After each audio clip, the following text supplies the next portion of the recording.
It's always good to have a space where we can feel focused, productive, free of mess and clutter so that we can complete what we set out to do and enjoy our work at the same time. Hi friends, my name is Mike Watt, and in this video I'll guide you through all the steps I took to make my office a transformative workspace that I love working at and give you a tour of my studio. And hopefully this will give you some ideas for your setup and inspire you as well. So I'm a full-time creator on YouTube and Instagram, and I really needed to optimize this space for my creative needs. My goal is to have a workspace that's functional, highly configurable, clean, and minimal at the same time, and it's prioritized in that order. The room I work in is actually quite small, so a lot of thinking went into planning this. Originally, the room I moved into was a light green color. I painted the walls a dark black blue color. I've used it in the past, so I painted the whole room the same color because I liked it so much. This color really gives my room a very bold and clean look at the same time. Next up, I decided to get some sound foam on my wall because I was hearing a lot of reverb in my videos. So I got some pyramid pattern foam tiles from Amazon, and it was quite easy to install with double-sided tape. This addition really gave my room more of a studio look and made my setup more unique, especially when I had my background light shooting up against it. Now next on the list was the foundation of my workspace, the desk.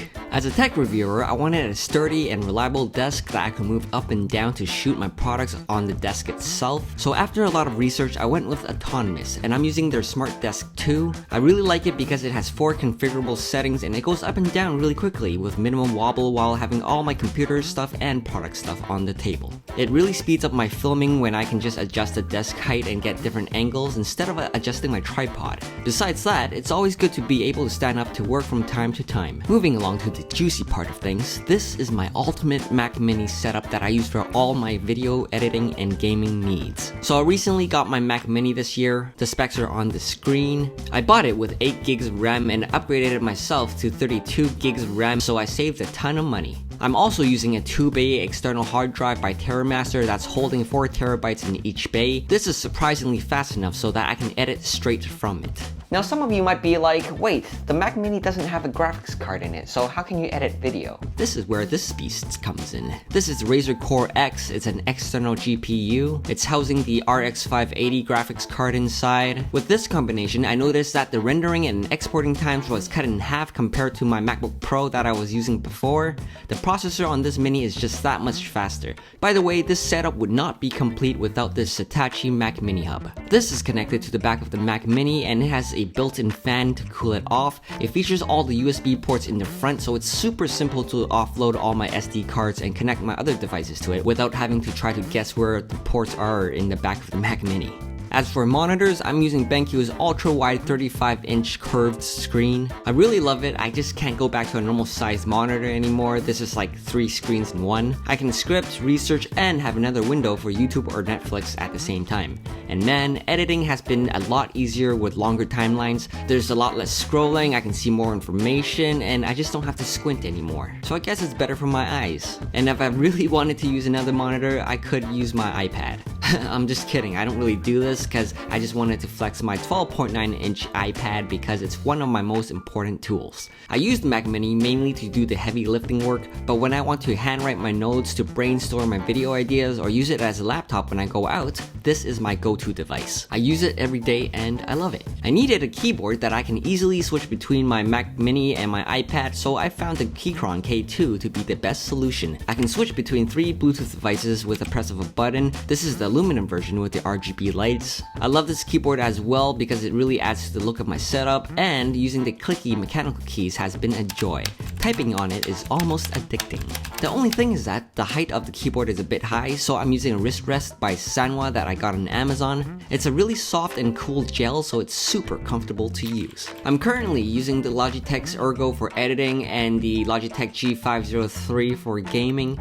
I love this combination because they're super comfortable to use for a long period of time, and most importantly, you can customize all the buttons for specific applications on both mouses. So when I'm editing on Final Cut Pro, I don't need to move my right hand to use the keyboard. I can cut away clips and zoom in and out of my timeline like a ninja with just my mouse. So this is definitely a must-have for me when I'm editing. Under my keyboard and mouse, I'm using a textured desk mat by Hitachi. It has a soft surface for me to rest my devices on, it protects my desk, and visually, it serves as a contrast to the dark finish of my desk, creating a dedicated space for the items on it. For music, podcasts, and videos, I'm using the Soundcore Bluetooth wireless speaker by the side of my window. I put it there so that I can keep it off my desk to free up more space. And by placing my desk near the window, I get a lot of natural light, which is really refreshing. For headphones, I'm using the Bose Noise Cancelling 700. They're placed on a simple aluminum stand by Hitachi, and these headphones give me the cleanest sound and are the most comfortable for me. I can wear them for hours on end while I'm editing and for the times I really need to focus on my work. And as you guys might know, I review a lot of true wireless earbuds, so right now I'm switching between these three. They're always on my desk for me to listen to and test. I'm usually at my desk for 8 to 10 hours a day, so ergonomics is key, and I had to invest in a few things to keep me comfortable. A good chair, a footrest, monitor stand, and backlighting. The chair was probably the most important thing. I'm using the Secretlab Omega chair. It's really comfortable to sit in, and the material makes it look very minimal and premium at the same time, matching my setup quite well. It's adjustable in all the right places, and most importantly, when I'm super lazy, I can turn my setup into a zero gravity chair to relieve all the pressure from my back so that I can just relax and game. I'm using a monitor arm by Vivo. It raises my monitor to a good height, and it really helps me maintain a good posture by looking up. Other than ergonomics, the monitor stand really helps me to clear up a lot of space on the desk so that I can have all this computer stuff here and still have it look clean and not too cluttered. As for lights, I actually tied a LifeX light bulb to the back of my monitor arm behind my screen so that it's hidden. This way, it acts as backlight to the items below and reduces my eye strain. I also found some RGB lights on Amazon by Govee, and I installed them on the edge of my desk to add more flair to the setup with a simple press of a button. To keep a clean looking space, the key is to hide all the cables. So I did that by getting a cable tray that's made for my desk and organize all the cables into that and use some adhesive hooks to guide the wires out to my printer and outlets. For charging, I'm using a wireless power base by Nomad. This is one of my favorite pieces because it's made of real walnut and it's something that really complements the look that I'm going for. On the side of my desk, I have a cable that's hidden away that's connected to it. I pull it out whenever I need to charge something and hide it away when I don't need it to keep a clean look. Before I move into how I transform this office into a filming studio, I know some of you guys are like, oh my god, all this stuff is so expensive. Of course you can have a nice desk setup if you used your dad's money or if you're rich kind of thing, but really no. I started this whole desk setup journey like 5 years ago and I built it step by step. Everything that I've got here, I bought with my own money or acquired from making this YouTube channel. Previously, I was an accountant before, so I had no idea about any of this filming stuff. I learned it all by myself, so if I can do it, you guys can do it too. Especially with the sponsor of this video, Skillshare. Skillshare is an online learning platform with a ton of classes for you to upgrade and learn new skills. What's awesome about Skillshare and their huge variety of classes and tutorials is that you can learn them all at your own pace. As you might know, I've been working really hard to take my photography to the next level on Instagram. So I've been taking classes from Brandon Wolfel. He shares his own creation process step by step, how he plans, shoots, and edits his photos to tell a good story on social media, and some shooting techniques which I'm super excited to apply to my own work. Skillshare is super affordable with an annual subscription that costs less than $10 a month. And what's awesome is that because they are sponsoring this video today, I'm actually able to give 1,000 of my subscribers 2 months of premium membership completely for free. All you gotta do is to join using my link in the description below. This offer is only limited to my first 1,000 subscribers who join, so if you want to become more productive or learn how to take better photos or even start a YouTube channel, remember to use the link below. It's going to give you unlimited access to a ton of inspiring videos. Thanks Skillshare for sponsoring the video, and back to where we left off.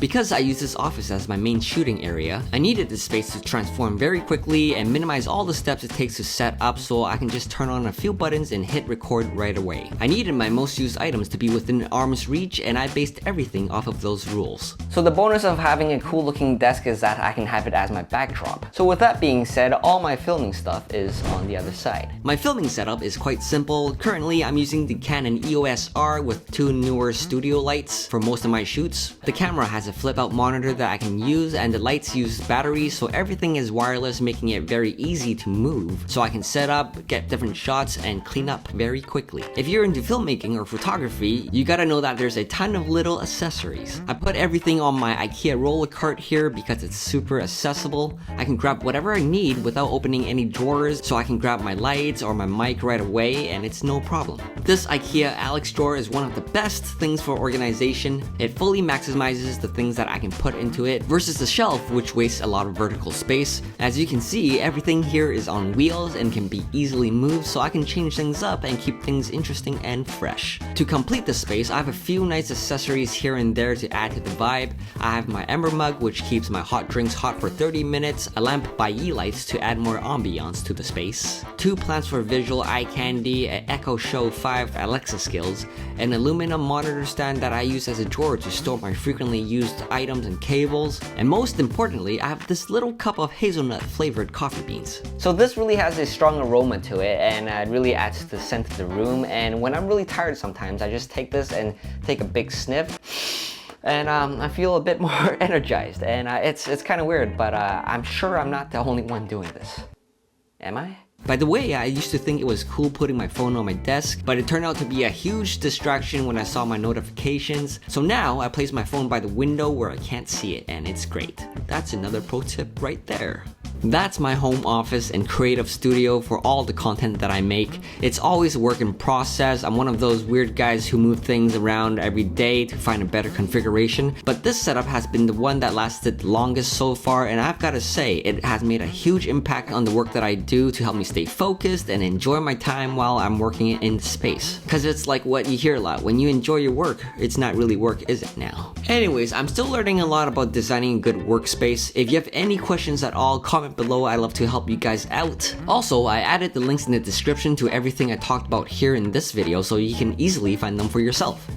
So if you guys want to see how I installed the foam panels of my previous desk setups and all the product reviews that I have on the desk, I've included a playlist of my videos right here that you can watch. I'm gonna have more videos coming up on how to improve your desk setup, so if you haven't yet, remember to like, subscribe, and turn that notification bell on to get the latest updates about my channel from YouTube. And that's it for now, guys. Thank you so much for watching, and I'll see you in the very next video. Take care, guys. Bye!